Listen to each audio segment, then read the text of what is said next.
इस सब के बीच में अगली खबर, जी राम जी।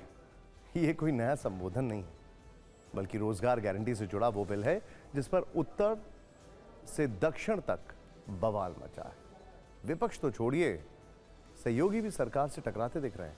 मसला सिर्फ नाम का नहीं है, बल्कि उसके अंदर छिपे कुछ प्रावधानों का भी है जो राज्यों का सियासी ब्लड प्रेशर बढ़ा रहा है।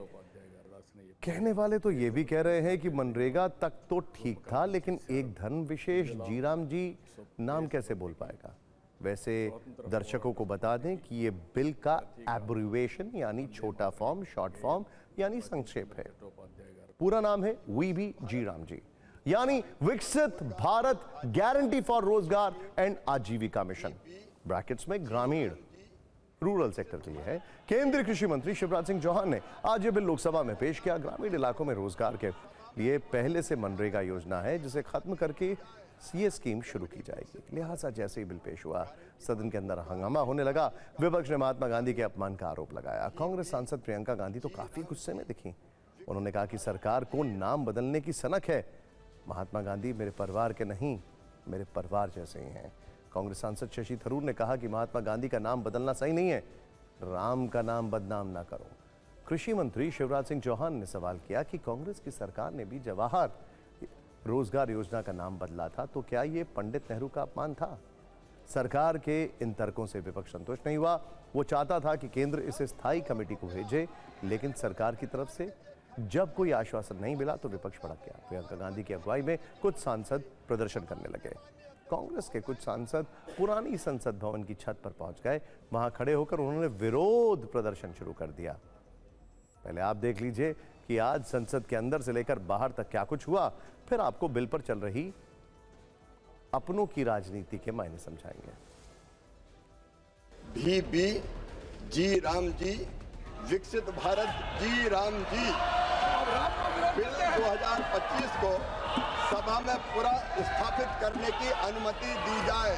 मैं नियम 72(1) के तहत इस विधेयक को पुनर्स्थापित करने पर अपनी सख्त आपत्ति दर्ज करना चाहती हूँ।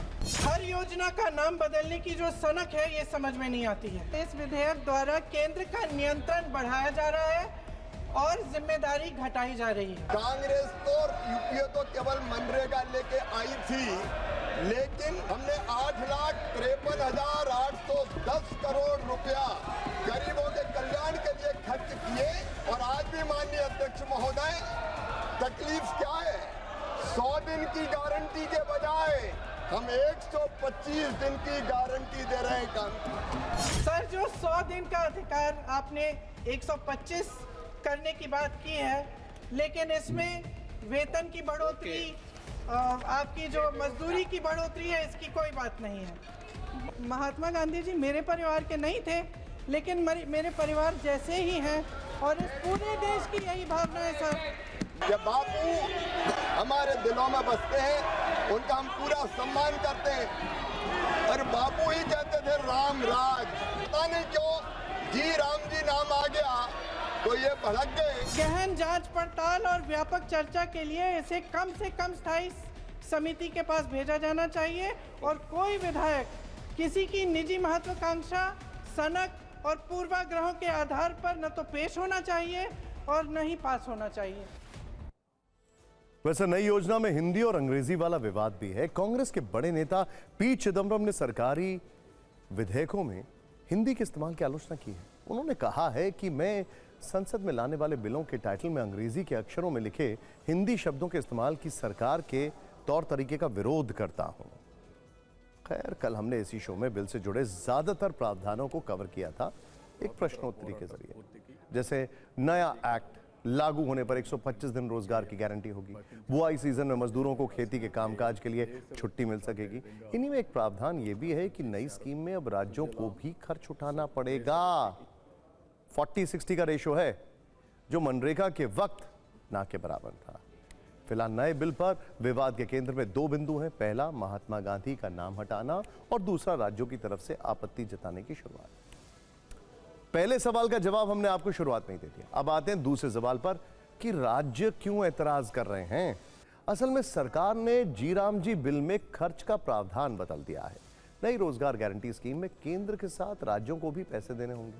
बिल के मुताबिक सामान्य राज्यों के लिए लागत साझा करने का अनुपात 60-40 रखा गया है, यानी 60% रकम केंद्र देगा, 40% राज्य, पूर्वोत्तर और हिमालयी राज्यों के लिए ये 90 और 10 का रेशो होगा, यानी 90% केंद्र और 10% राज्य का हिस्सा होगा।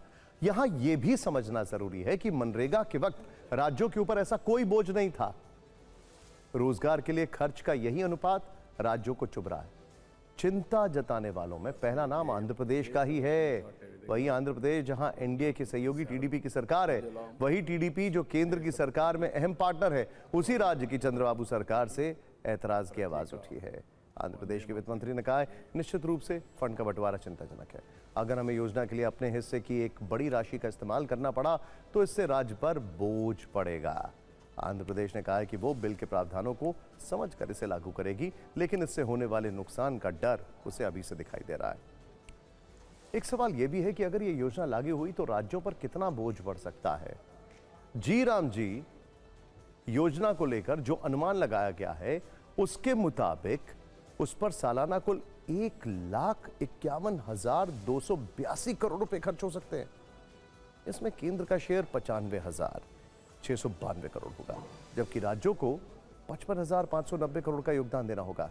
एक अनुमान के अनुसार राज्यों की शक्ति के हिसाब से जो अनुपात तय किया गया है उस आधार पर तमिलनाडु पर सालाना 4300 करोड़ का अतिरिक्त बोझ पड़ेगा, जबकि बदलावों से आंध्र प्रदेश पर 2000 करोड़ रुपए का एक्स्ट्रा फाइनेंशियल बोझ पड़ सकता है। इसी तरह से अभी अन्य राज्यों के आंकड़े भी आएंगे। राज्यों की समस्या यह है कि उनके ऊपर पहले से ही कर्ज का भारी बोझ है। मार्च 2026 तक तमिलनाडु का कर्ज बढ़कर 9.29 लाख करोड़ हो जाएगा। इसी तरह 2024 में जब आंध्र प्रदेश में चंद्रबाबू नायडू की सरकार बनी तब राज्य का कर्ज लगभग 5.2 लाख करोड़ था, जो 2026 तक बढ़ना तय है। सोचिए उन राज्यों का क्या होगा जहां फ्रीबीज के चलते ऑलरेडी हाल खराब है। अब अगर नई स्कीम के लिए अतिरिक्त रकम का प्रावधान करना पड़ा तो जाहिर है राज्यों के बजट पर बोझ पड़ेगा, और यही चिंता आर्थिक संकट से जूझ रहे आंध्र प्रदेश के वित्त मंत्री जता रहे हैं। खैर, इसीलिए दिल्ली की सर्दी में राजनीतिक गर्मी भी काफी बढ़ती जा रही है। संसद के बाहर भी काफी हंगामेदार माहौल रहा। लोकसभा में नेता विपक्ष राहुल गांधी ने सोशल मीडिया पर लिखा कि मोदी जी को दो चीजों से पक्की नफरत है, महात्मा गांधी के विचारों से और गरीबों के अधिकारों से। प्रधानमंत्री मोदी को यह योजना हमेशा खटकती रही है और पिछले 10 वर्षों से इसे कमजोर करने की कोशिश करते रहे। आज वो मनरेगा का नामो निशान मिटाने पर आमादा है। लेटेस्ट अपडेट यह है कि मनरेगा का नाम बदलने के खिलाफ 17 दिसंबर को कांग्रेस देशव्यापी प्रदर्शन करेगी। 28 दिसंबर को हर मॉडल में, हर मंडल में विरोध प्रदर्शन की तैयारी। सिर्फ विपक्ष नहीं, सरकार की सहयोगी टीडीपी भी इस बिल से थोड़ी चिंतित है। टीडीपी संसदीय दल के प्रमुख लावू कृष्णदेव का कहना है कि वो केंद्र सरकार से बात करेंगे और उनसे मदद मांगेंगे। सरकार का तर्क यह है कि यह बिल गांधी की भावना, दीनदयाल का संकल्प और 2047 का लक्ष्य के हिसाब से जो देश के विकसित और आत्मनिर्भर गांव के संकल्प को पूरा करेगा।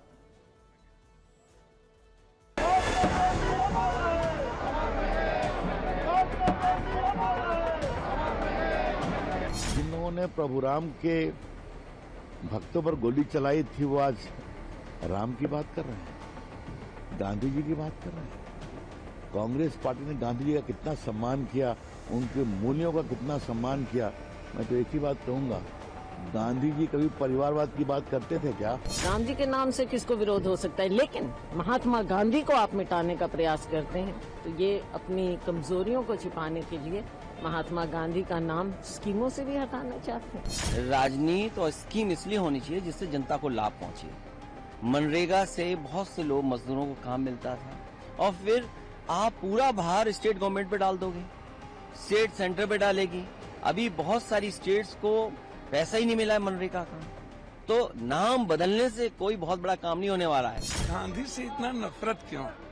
गांधी हमारी संप्रभुता में है, हमारे संस्कार में है। एक तो पहले आपने गांधी को मरवाया, अब आप इतना नफरत गांधी से करने लगे। इतने बड़े महान व्यक्ति के विचारों को खत्म करने की जो आपकी प्रवृत्ति है, इसका विरोध करते हैं। It's an absolute shame that Mahatma Gandhi, the father of our nation, I mean, how much lower will this government stoop? I am telling you, this will lead to an all India-wide anti-government agitation because you have disrespected the father of our nation who wanted a Ram Rajya.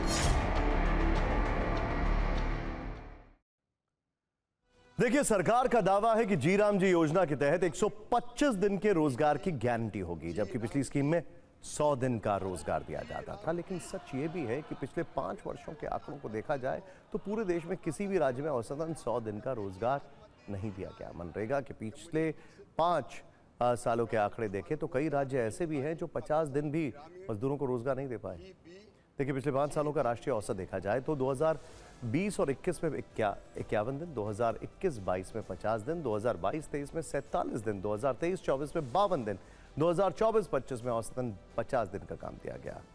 Goa ने साल 2024 में मजदूरों को औसतन केवल 24 दिनों का ही रोजगार उपलब्ध कराया। मिजोरम में मजदूरों को सबसे ज्यादा 94 दिन का रोजगार उपलब्ध कराया गया। यूपी में पिछले 5 साल में 51 दिन से ज्यादा काम ही नहीं दिया गया। बिहार, हरियाणा, पंजाब, गुजरात में यह आंकड़ा 50 दिन से कम रहा है। एक सच ये भी है कि मनरेगा को बंद करने का भले ही सरकार ने अभी फैसला लिया, लेकिन इसके बजट में पिछले 5 वर्षों से लगातार कमी की जा रही है। वर्ष 2020-21 में इसका बजट 1,11,171 करोड़ रुपए था, जो अब घटकर 85,839 करोड़ रह गया है। 2025 में बंद किए जा रहे मनरेगा योजना का जन्म 2005 में हुआ था और इसका मकसद गरीब ग्रामीणों को वर्ष में कम से कम 100 दिनों का रोजगार देना था। और ये जो स्कीम आई थी अपने आप में एक टर्निंग पॉइंट था। शुरुआत के वर्षों में योजना काफी सबल रही, लेकिन पिछले कुछ वर्षों से इसकी चमक फीकी पड़ने लगी है, जिस पर आज सरकार ने पूरी तरह से पर्दा डाल दिया है और अब नए सिरे से नई योजना वीबी जी राम जी को लॉन्च किया जा रहा है। हालांकि सवाल खड़ा यह होता है कि पुरानी योजनाओं में जो कमी थी उसकी फैक्ट फाइंडिंग रिपोर्ट क्या लोगों के सामने नहीं आनी चाहिए?